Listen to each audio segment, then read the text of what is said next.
মাত্র ৪২ বছর বয়সে প্রয়াত বলিউডের জনপ্রিয় অভিনেত্রী ও মডেল শেফালি জারিওয়ালা। কাটা লাগা গার্ল নামে খ্যাত এই তারকার আকস্মিক মৃত্যুতে শোকের ছায়া নেমে আসে বলিউড থেকে টেলিভিশন ইন্ডাস্ট্রির অন্তরেও। কিন্তু মৃত্যুর প্রকৃত কারণ কি? হৃদরোগ নাকি এর আড়ালে লুকিয়ে কোনো অজানা রহস্য? এই প্রশ্নই ঘুরপাক খাচ্ছে অসংখ্য অনুরাগীর মনে।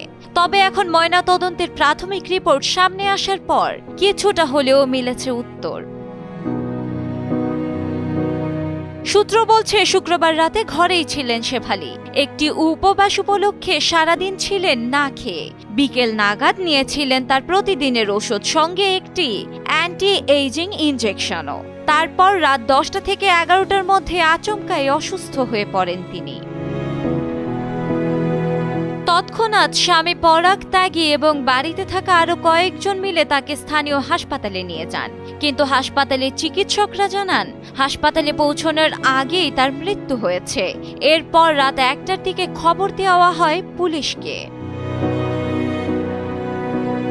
খবর পাওয়া মাত্রই মুম্বাইয়ের অম্বলি থানায় পুলিশ অভিনেত্রীর বাড়িতে পৌঁছায়। প্রাথমিক তদন্ত শেষে শেফালির মৃতদেহ পাঠানো হয় কুপার হাসপাতালে ময়নাতদন্তের জন্য।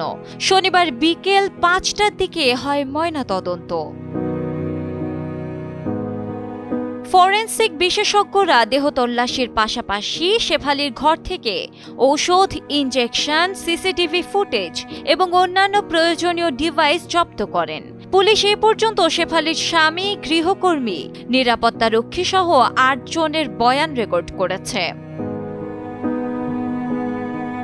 কুপার হাসপাতালের ফরেনসিক চিকিৎসকরা জানাচ্ছেন শেফালির দেহে কোনো বাহ্যিক আঘাত, নিপীড়নের চিহ্ন বা শ্বাসরোধের ছাপ পাওয়া যায়নি। প্রাথমিকভাবে এটি হৃদরোগজনিত আকস্মিক মৃত্যু বলেই ধরা হচ্ছে। তবে চূড়ান্ত মত দিতে আরো সময় লাগবে। রক্ত, ভিসেরা, টক্সিলজি নমুনা পাঠানো হয়েছে মুম্বাইয়ের কালিনা ফরেনসিক ল্যাবরেটরিতে।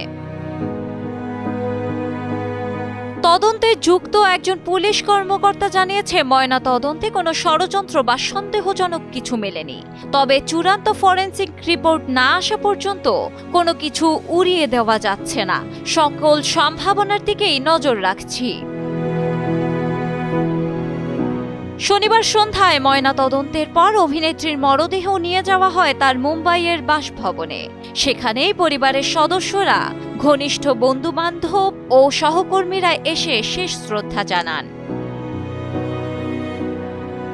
2002 সালে কাটা লাগা মিউজিক ভিডিও দিয়ে রাতারাতি তারকা খ্যাতি পান শেফালি জারিওয়ালা। তার সাহসী উপস্থিতি এবং নাচের ভঙ্গিমা তৎকালীন সময়ের পপ কালচারে দারুণ আলোড়ন তোলে। এরপর মুঝসে শাদি কারোগি ছবিতে সালমান খান ও অক্ষয় কুমারের সঙ্গে স্ক্রিন শেয়ার করেন।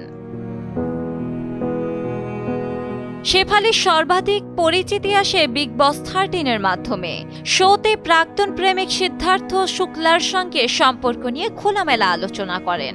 নিজের মতামতে দৃঢ়তা এবং আবেগপ্রবণ মুহূর্তগুলোর জন্য দর্শকদের মনে জায়গা করে নেন। ডেস্ক রিপোর্ট, সময়ের আলো।